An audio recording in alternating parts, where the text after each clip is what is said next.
Poco a poco. El que me haya venido una historia más o menos fáustica no es de extrañar, porque me he pasado unos cuantos años con ese señor. No una historia en la cabeza, sino que realmente yo la estaba viendo representada según la iba escribiendo, ¿no? Lo que sí tenía también bastante claro desde el principio es, como digo, ese doble componente fáustico-augustiniano, ¿no? O unamuniano.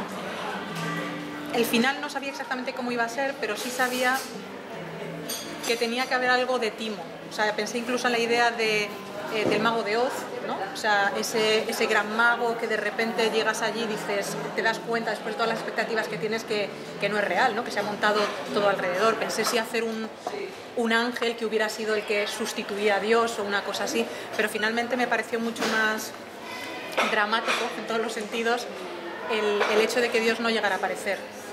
Que por un lado fuera esa presencia que siempre está ahí, pero siempre está ausente. El personaje del diablo para mí siempre ha sido también especialmente atractivo, ¿no? Muy atractivo en general también por lo que tiene de humano, ¿no? Sobre todo a partir del romanticismo, con ese cambio que hubo de valores simbólicos. Me parece que el diablo tiene, en mi caso en concreto,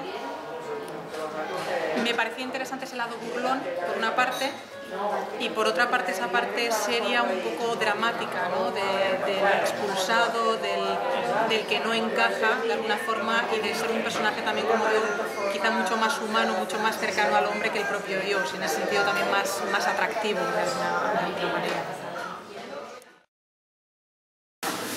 Bueno, yo creo que el ángel sí, yo soy bien pensada, yo creo que el ángel sí se lo cree. Ah, bueno.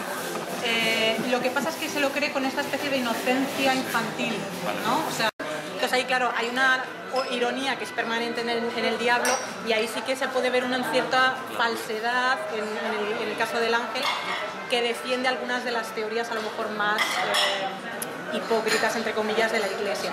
Pero tiene una cierta inocencia también el ángel, o sea, no es un ángel malo, no es un ángel retorcido, sino que es más bien, porque se ve también al final, ¿no? O sea, él intenta como defender a Dios, o sea, como en plan de, no, pero tenemos que tener fe y hay que tener esperanza, porque Dios seguro que viene, no sé cuándo, hasta que ya llega un momento que ya ni él mismo es capaz de sostener eso, ¿no? Pero no desde la malicia, sino más bien desde la simplicidad. Clérica, ¿no? Clérica es un funcionario, entonces está al servicio de una empresa superior que él comparte en parte y que a veces simplemente acepta porque también le viene bien, porque es un modus vivendi, y eso lo ha reflejado muy bien, ¿no? Que es como el típico curilla, buenazo, que se cree las cosas de aquella manera y las suelta un poco como que se las sabe de memoria, como que lee la cartilla, cosa que el diablo en cambio es muy dialéctico, y el diablo está siempre a la réplica del momento, no a soltar el rollo teológico, ¿no? El diablo es muy contradictorio, pero por eso es más interesante, por eso es más sincero. Claro, porque está siempre en cada réplica, no suelta el discurso.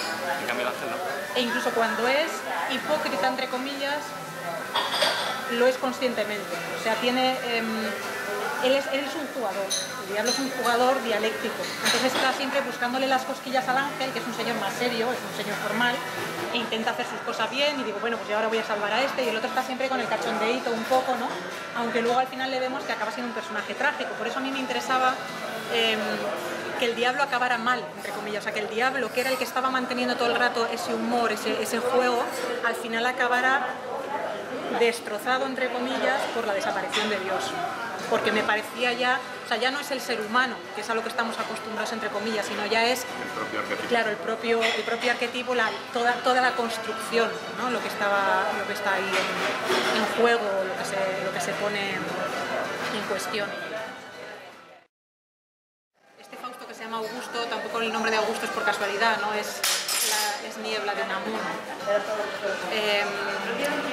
El personaje en sí, en realidad, es un poco una mezcla extraña, porque Fausto es un personaje muy fuerte, es un personaje muy rebelde en un sentido, y Augusto es casi lo contrario, es un personaje más bien débil, es un personaje muy perdido en esa niebla, y yo quería juntar un poco, aunque parezca contradictoria en muchos aspectos,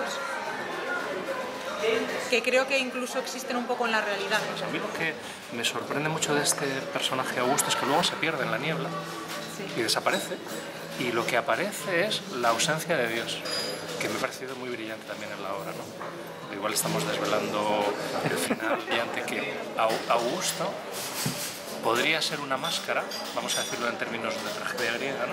Podría ser una máscara, un personaje dionisíaco que también tiene esa doble vertiente, ¿no? De lo apolíneo y lo dionisíaco al mismo tiempo, pero como máscara. Y cuando, claro, la máscara a la vez es la presencia del Dios y la ausencia del Dios, el vacío de Dios, ¿no? Entonces es muy interesante que cuando lo juzgan, Augusto desaparece y Dios no comparece y queda el hueco, queda el vacío. Es uno de los grandes valores de esta obra, ¿no?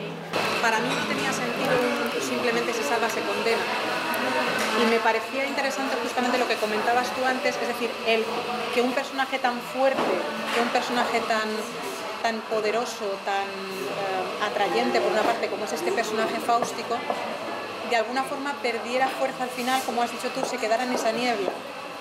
Y además lo que también me parecía bastante dramático es que el personaje que siempre pone el contrapunto cómico, que es el diablo, al final le pasa lo mismo que a Augusto y le pasa lo mismo que al ángel, o que a los ángeles, que se quedan huérfanos. Y en el caso del diablo todavía me parecía mucho más patético, mucho más triste, porque hasta uno podría decir, bueno, el diablo se debería quedar a gustito con que no estuviera Dios, ¿no? Pues se va y ya está. Pero no, porque toda la existencia de todos los personajes está basada en que Dios esté ahí. Te doy esto y ahora te destruyo el mundo que te he dado. Es una obra que tiene mucha metaliteratura, a veces también con un tono irónico, ¿no? Como cuando hace el escrutinio, esta especie de diablo cojuelo del que hablo yo, ¿no? Que me recuerda mucho al diablo de, igual es inconsciente, sí, al diablo de Torrente Ballester, del Don Juan de Torrente. Es un diablo muy parecido al tuyo.